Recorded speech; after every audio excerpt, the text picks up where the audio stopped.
Nous arrivons à la solution Bao Dai.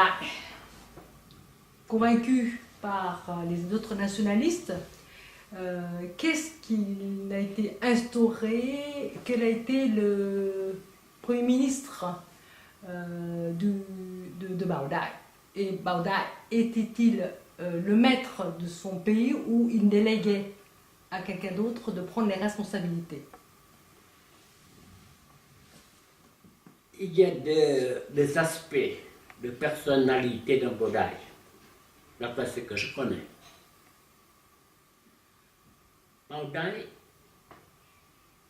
a hérité de son passé de empereur Dana une certaine légitimité. Je dis légitimité.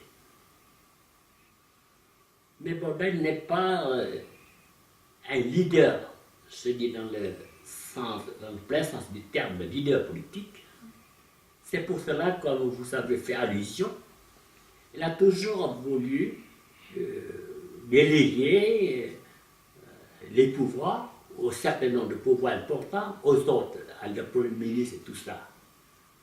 Il veut toujours partager son temps entre les affaires du pays, de l'État, et sa vie privée. Ça, tout le monde le sait.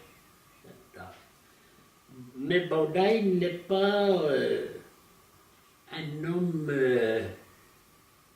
à craindre. C'est un bon homme, voilà, qui aime jouir de la vie et qui profite de la légitimité dont il bénéficie. Voilà. C'est pour cela que nous allons voir dans les 5 ans de son leadership du pays, de 1947 à 1954, voilà. Il a changé beaucoup de gouvernements. Il a régné le pays tout en restant à Dallas ou en France, voilà, déléguant ses pouvoirs au Premier ministre et à son cabinet siégeant à Dallas. Voilà, bon là c'est le type comme ça.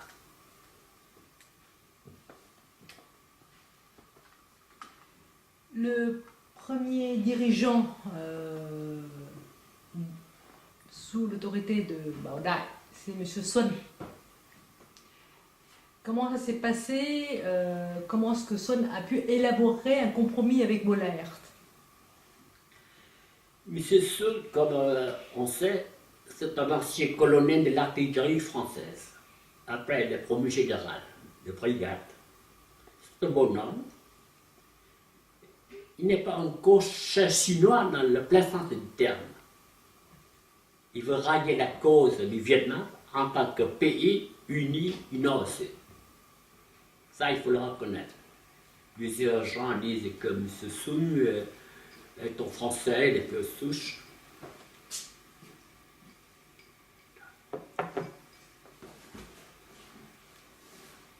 Et il n'est pas un patriote vietnamien, tout ça. Non, je crois que Sun est un patriote vietnamien. Il est conscient chinois, mais il a le sang vietnamien dans ses veines. Il est le premier ministre de Bao Dai.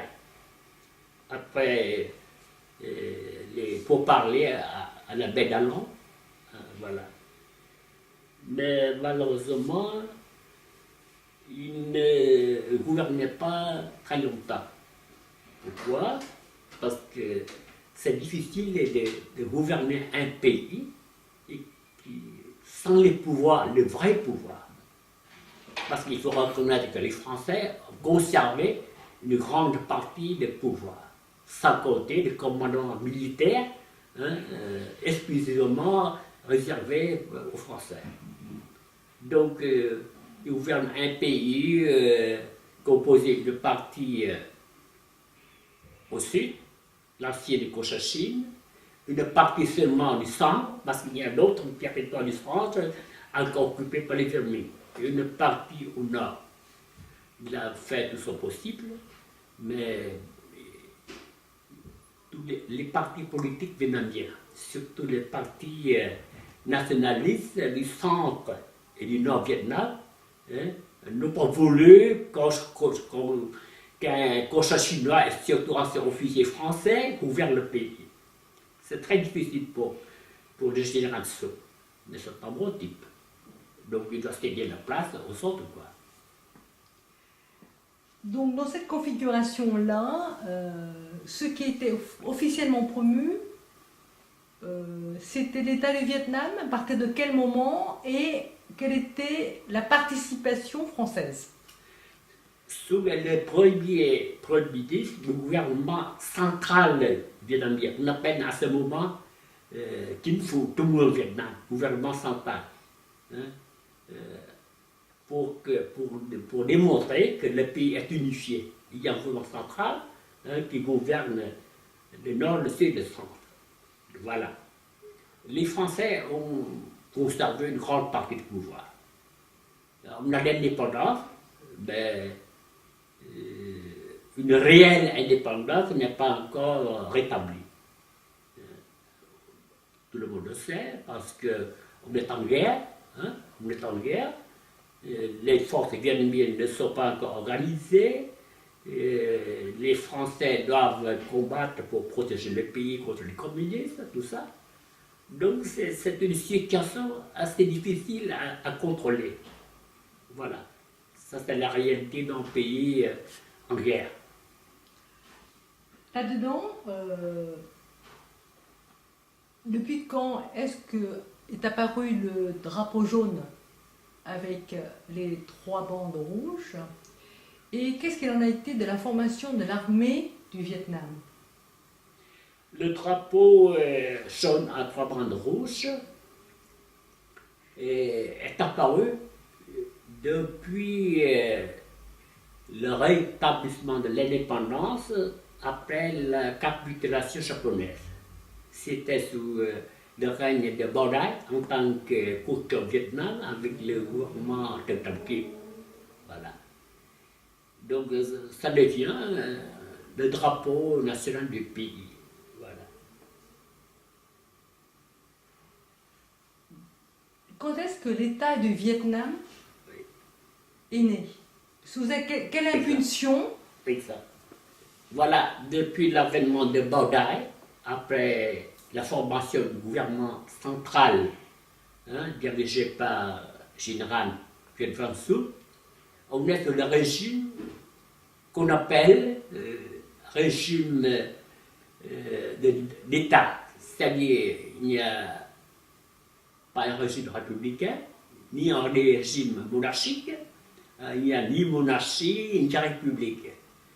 Donc, on appelle Bảo Đại Quốc trưởng, chef d'État. Comme on appelle Barack Pétain chef d'État.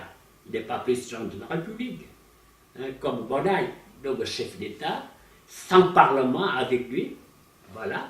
Il règne comme un roi, quoi, sans trône. On appelle ça le régime, une sorte de régime d'État, le chef d'État, qui est le Quốc trưởng.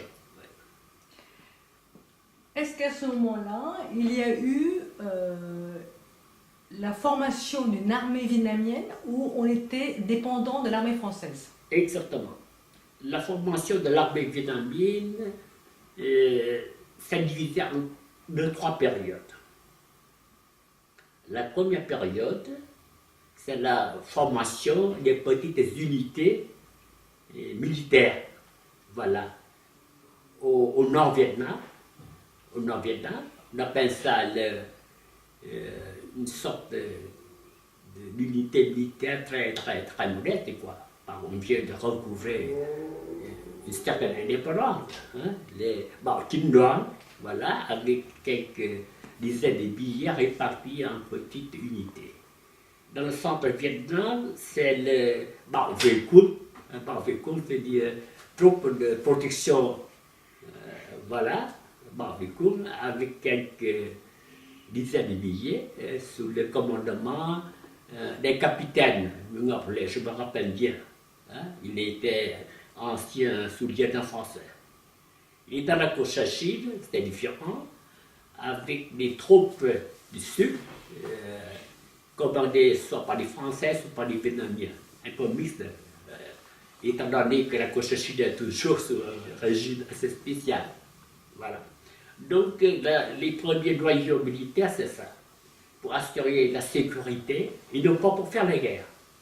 La sécurité des villes et tout ça. Mais la guerre est faite par les Français, par les troupes françaises.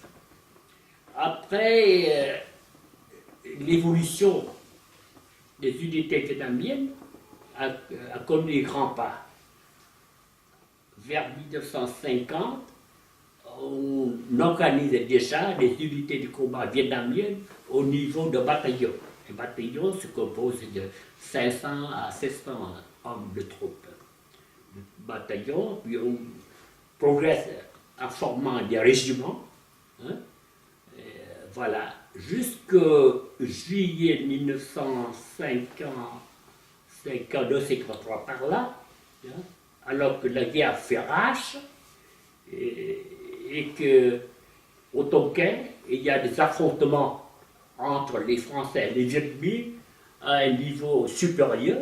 Vous savez qu'à partir de 1950, les Chinois ont déjà instauré un régime communiste avec Mao-Tse-tung, et que les Vietnamiens envoient des milliers de combattants en Chine pour recevoir l'instruction militaire des Chinois et pour être équipés par les Chinois, ce qui fait qu'à partir de 1950, le Vietnamien est devenu une force combattante considérable. On se souvient bien de la défaite des Français sur la route numéro 4, à la frontière sino-vietnamienne, quand dans la Che, voilà, avec la défaite de deux régiments français, avec les colonels Charton et Lepage, voilà. Et à partir de cette date-là, les Français ont envoyé le général de l'Arc de Tassigny, voilà, au Vietnam, et de l'Arc de Tassigny est venu à Dallas pour voir Bao Dai et demander Bao Dai décréter la mobilisation générale. Et on commence à former des unités de combat à l'échelle de bataillons et de régiments vietnamiens. Ce sont les premiers bataillons vietnamiens dans l'armée nationale vietnamienne.